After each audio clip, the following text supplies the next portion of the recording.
তোমরা সকলে জানো যে ওয়েস্ট বেঙ্গল আইটিআই এর রেজাল্ট ফাইনাল মেরিট লিস্ট কিন্তু আউট হয়ে গেছে। তো এটা কিন্তু চেক করার জন্য তোমরা কিন্তু ওয়েস্ট বেঙ্গলের যে আইটিআই এর অফিসিয়াল ওয়েবসাইট রয়েছে সেই অফিসিয়াল ওয়েবসাইটে আসার পর অ্যাডমিশন অপশানে এখানে ক্লিক করার পর দেখতে পাচ্ছ কমন অ্যাডমিশন, এই অপশানে কিন্তু ক্লিক করবে। ক্লিক করে দেওয়ার পর তোমরা দেখতে পাচ্ছ যে কমন অ্যাডমিশন পোর্টাল, এখানে দেখতে পাচ্ছ professional merit list ITI polytechnic final year আর হ্যাভ বিন কিন্তু পাবলিশ করে যে হচ্ছে পলিটেকনিকের ফাইনাল মেরিট লিস্টটা চেক করার জন্য দেখতে পাচ্ছ যে polytechnic first year professional merit list. তো এই অপশানে যদি তোমরা ক্লিক করো এখানে কিন্তু তোমরা কিন্তু মেরিট লিস্টগুলো চেক করতে পারবে। এখানে চেক করে নেওয়ার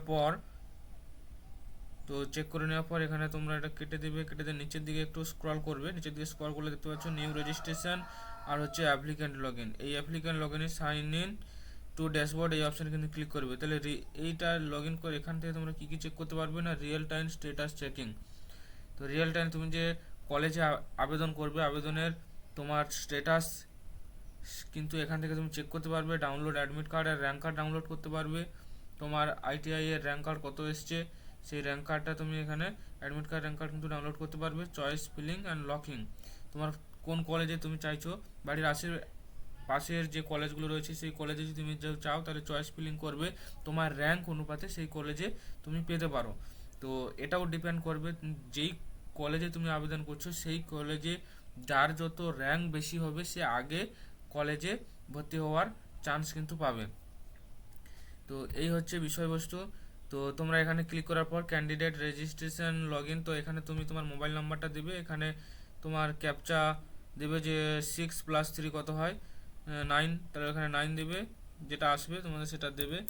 দেওয়ার পর কিন্তু এখানে সেন্ড ভেরিফিকেশন কোডে ক্লিক করবে। ক্লিক করার পর তোমার রেজিস্টার মোবাইল নাম্বারে একটা ওটিপি যাবে, ওটিপিটা পুট করবে। পুট করার পর তুমি কিন্তু লগ ইন হয়ে যাবে। তো লগ ইন হয়ে যাওয়ার পর তুমি সেখানে কিন্তু দেখতে পাবে তোমার র্যাঙ্ক কত নম্বর রয়েছে এবং তারপর সেখানে কিন্তু তুমি চয়েস ফিলিংও করতে পারবে যে কোন কলেজে তুমি আবেদন করতে চাইছো। তো তোমার আশেপাশের কলেজে তুমি কিন্তু চয়েস করার চেষ্টা করবে তোমার র্যাঙ্ক অনুপাতে, বা তুমি যদি ভালো কলেজে যদি তুমি তোমার চয়েস নিতে চাও তাহলে তুমি সেখানেও তুমি করতে পারো।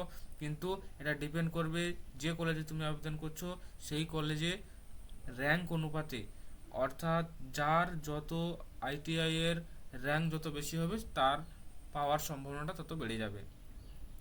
তো শেষ পর্যন্ত থাকার জন্য অসংখ্য ধন্যবাদ। তো তোমাদের যদি কোথাও কোনো অসুবিধা হয় তাহলে অবশ্যই ভিডিও কমেন্ট বক্সে কমেন্ট করবে।